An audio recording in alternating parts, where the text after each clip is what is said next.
2019 жылдын 18 май күнү Өзгөндөгү блогердин иши боюнча блогердин жактоочусу Өзгөн райондук ички иштер бөлүмүнүн тергөө кызматына ишенбейчилик көрсөтүп, арыз менен Ош облустук иштер башкармалыгына кайрылган болчу.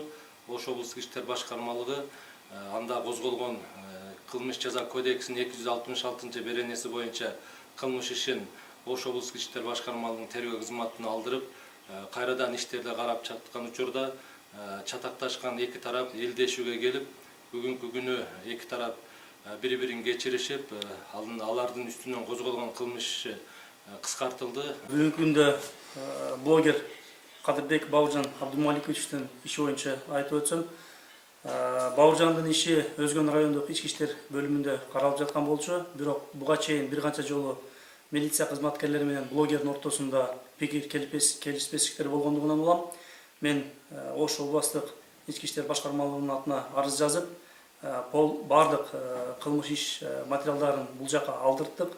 Анын негизинде бүгүнкү күндө териштирип, такталып, экинчи тарап менен келишкендигинен улам бүгүнкү күндө кылмыш иши кыскартылды. Ошондой эле айтып кетүүчү жагдай, бүгүнкү күндө мына өзүңүздөр көргөндөй блогер Бауыржан жанымда отурат, бүгүнкү күндө башкаруу чарасы дагы өзгөртүлдү.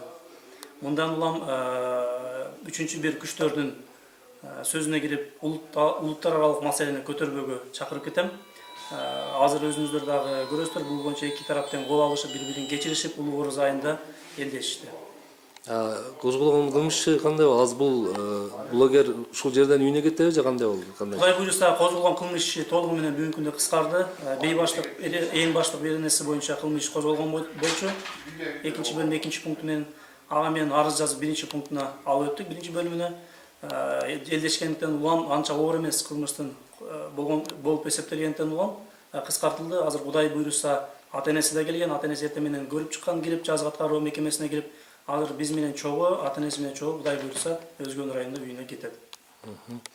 Бауыржан, сөз сизде. Ассаламу алейкум, кыргыз элим, амансыздарбы? Бардыгыңыздарга рахматымды айтам.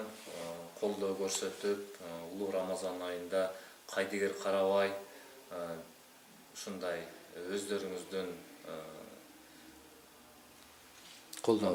мага деп колдоо көрсөткөндөрүңүзгө мен терең ыраазычылыгымды айтамын. Башымды ийип, таазим кылам кыргыз элиме. Сиздин арызыңызды бул областта карап бир жакшы жака чечилиптир да. Сиздин оюңуз ушул. Мына райондо караганда сиз үчүн бир тупикке такалып калгандай болду эле да, ушу менен баары.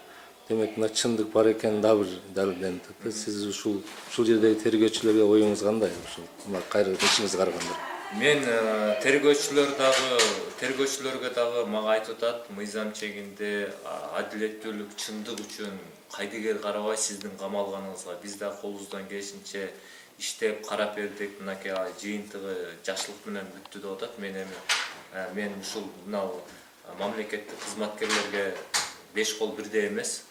Жакшылары көп, жаманы да бар, бирок жакшылар көп. Анан булардын ушул мыйзам чегинде карап, мына боштондукка чыгарып, мына чындык үчүн ушул мага күйүп иштеп бергенде мен сиздерге да рахмат айтам.